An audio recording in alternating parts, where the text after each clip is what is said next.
لن يلفت الأنظار حسن جوادك إن لم يكن فوق الأصيل أصيلا. في البداية أتوجه في هذه الرسالة من منطلق الأمانة تجاه هذا الوطن، سائلا الله عز وجل لا أنطق فيها إلا بقول الحق، قولا وفعلا وأمانة، بسلسلة من الندوات المتتالية في مختلف دوائر دولة الكويت. وتنطلق الندوة الثانية من ديوان السويلم في الدائرة الأولى في عنوان ندوة الشعب الكويتي.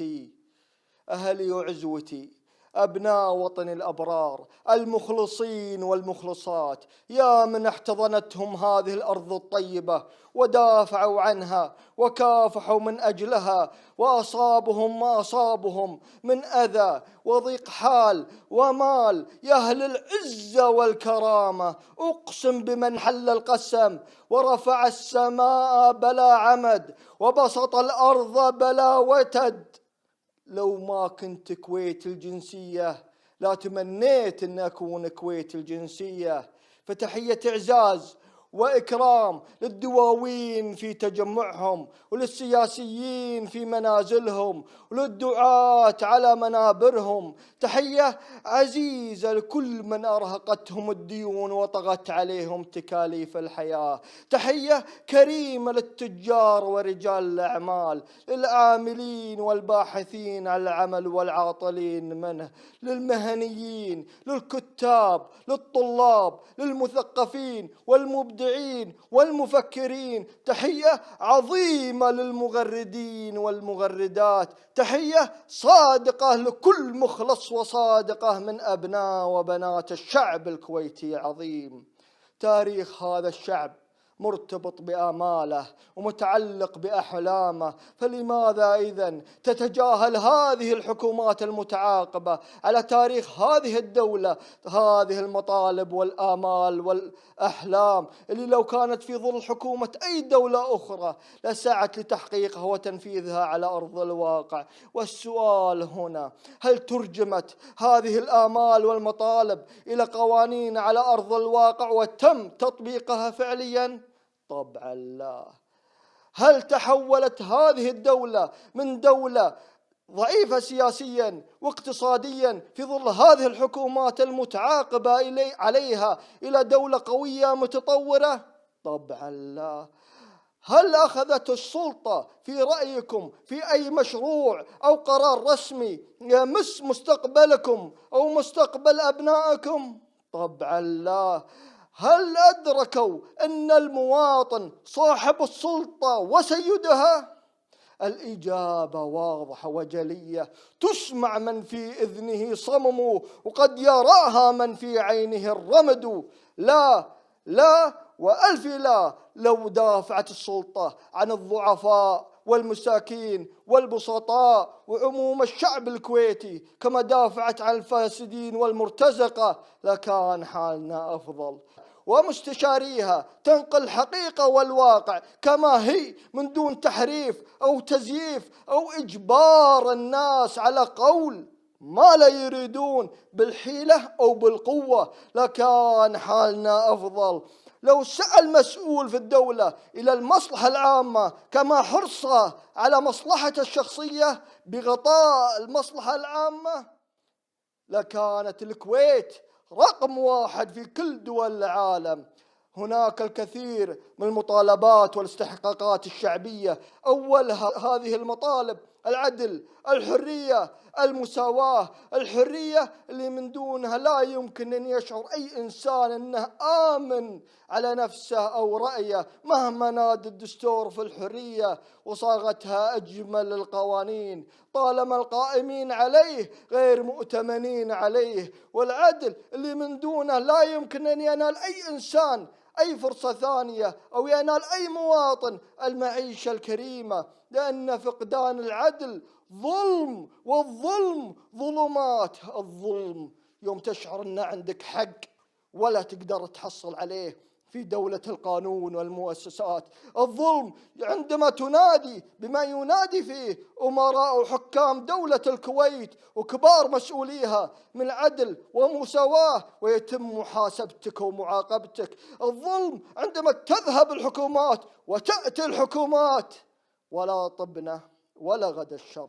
فالعدل والحرية ضمانات فعلية وأساسية للحياة الكريمة لاستمرارها والمحافظة عليها. لا بد من وجود مبدأ المساواة على الجميع.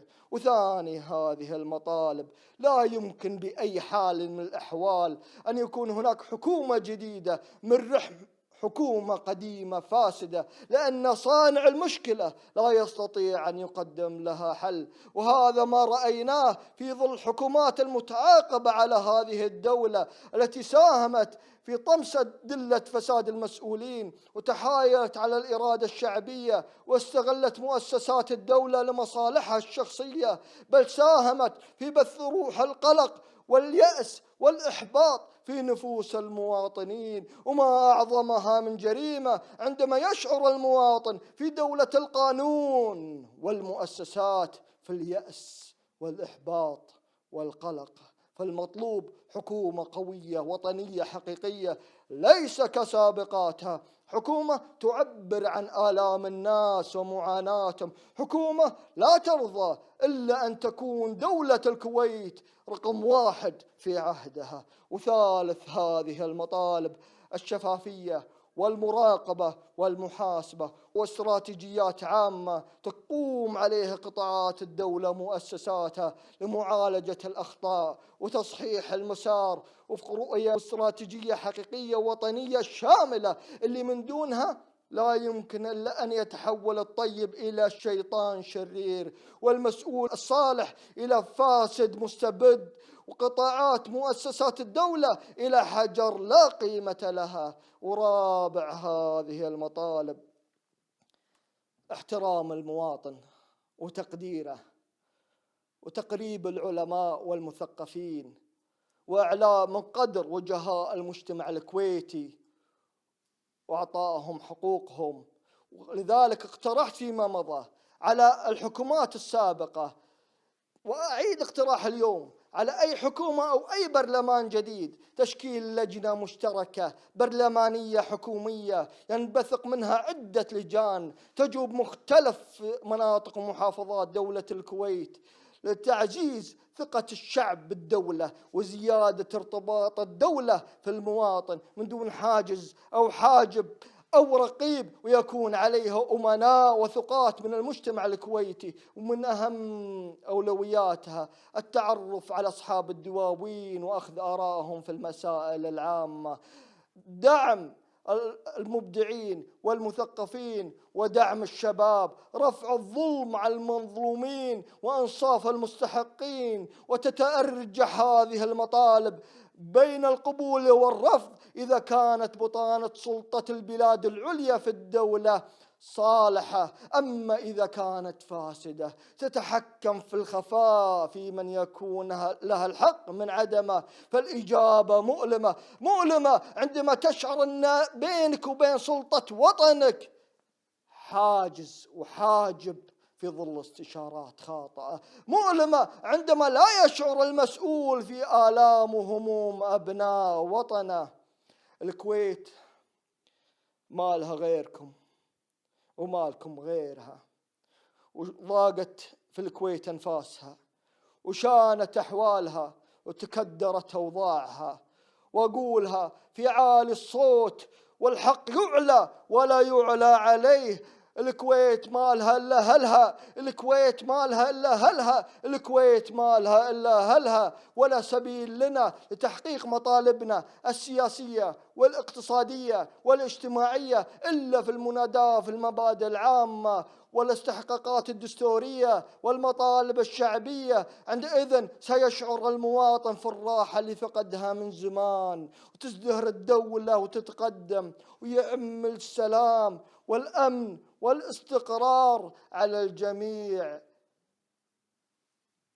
والسلام عليكم ورحمة الله وبركاته.